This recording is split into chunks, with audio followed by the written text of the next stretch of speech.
So today we're going to have a go at doing some monoprinting. Like Andy Warhol, we are going to use paint or inks, and we're going to draw pictures of very simple everyday things. He liked to do printing of people, and he also did some printing of flowers. He also liked to do things like he's got an album cover with a banana. He did lots of work with soup cans, so something very simple. You get to choose what to do. I'm going to show you how to create the face and the flowers. So all you need is a kitchen baking tray. If you don't have a baking tray, hopefully you have something else with a shiny surface like this. It could be a chopping board, it could be a piece of plastic. You could actually do this on the kitchen surface as well, something that's shiny, and then just wipe the paint off afterwards. I could even do it on my table, but as I do have a tray, I'm going to use this today. For this type of printing, we are going to use some poster paint. So these are just cheap paints that I brought home from school. So anything like this, any type of paint that is liquid and ideally not water resistant, so something that's going to clean up easily. You need a brush, some water to clean your brush, you need a cotton bud. It's a good idea to have a sponge just to keep things clean, and also a very good idea is to have some tissue or toilet roll handy just to clean up after yourselves. Okay, I've already got a few pieces of paper prepared. This paper is about half, just a bit smaller than half the size of my tray. So my design is going to be in the middle. I don't want it too big. So you can guess, or if you want to, you can take a marker pen and draw actually in a different colour to your paint. And I've got, let's see, I've got a black pen here. This will come off. This is not a permanent pen. So I'm just going to draw around the edge so I know how big my paper is. Okay, so I know inside that square is where I'm going to put the paint. So I'm going to do two different prints for you, each with a different colour, just to show you different effects. So get a little bit of paint on my brush. I don't need too much. And I'm going to paint that paint on my tray. And I want a thin layer. The secret to this is not to have too much paint. Done some experimenting this morning, and if you have too much paint, the paint kind of moves as you push the paper on, and then your lines disappear. So keep it nice and thin. So you can see I've only dipped my brush into the paint pot once. That's enough, and I'm just spreading it around. Okay, spend a bit of time making sure it's a nice even layer like that. Then you're going to get your cotton bud and do some drawing with the cotton bud into the paint. I think I will do some flowers first. You could do whatever design you want. If you wanted to do flowers, you could do 2 or 3. You could do one big one.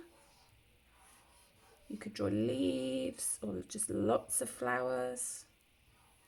You could even do a background or a bit of a border. I think I might do a little bit of a border around my picture.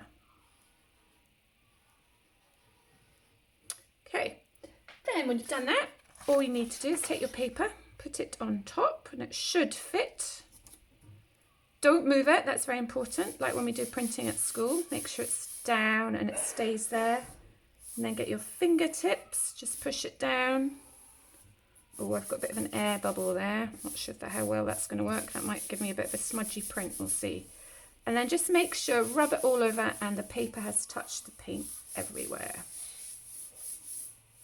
And then you peel it off and you will get a print.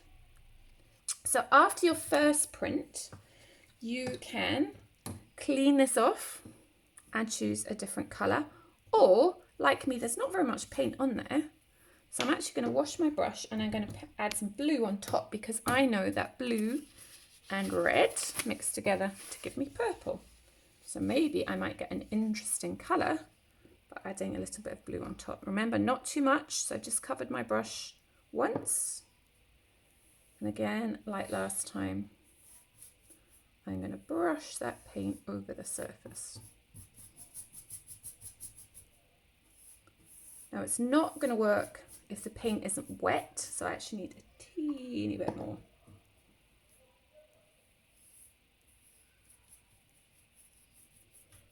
You want to keep this paint nice and smooth. You don't want lumps in it. You don't really want to see the brush strokes too much, so try and go up and down or across. You don't want to kind of go like this, because then that's going to make a mark in the paint, which you're going to see in the picture. Okay, so same again. This time I think I'm going to draw a face. So I'm going to draw the eyebrow and the nose, the other eyebrow. I'm going to draw the eyes. Let's draw some eyelashes. Andy Warhol liked to draw or do printing of famous people. I don't know if you've heard of Marilyn Monroe, who's a famous actress. He did lots of prints of her. She had quite nice wavy hair. If you remember earlier on, we had a go at drawing people and portraits, so that can help you with your picture.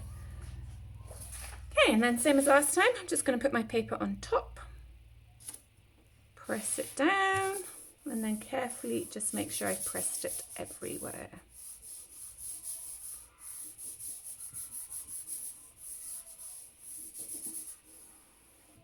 And see, there's a bit of a bump in my paper. I think that's because it was folded in the drawer. Any type of paper works for this. Okay, and then I take it off and I have my print. Pretty cool. Okay, so I now have these two prints. I can keep going. You can do as many prints as you want this way. Keep your prints. We're going to do something with them when they're dry. Now these prints are dry, if you want to, you can add some coloured pencil to them. So I've got my big set of coloured pencils here. You don't need so many. 1 or 2 colours is fine, but if you think about contrasting colours, so obviously we have lots of red here, and actually green is what we call an opposite colour, contrasting colour. So you can start to colour inside some of those white lines. That obviously adds more colour to your picture, makes it look more interesting, and kind of adds a bit of detail as well.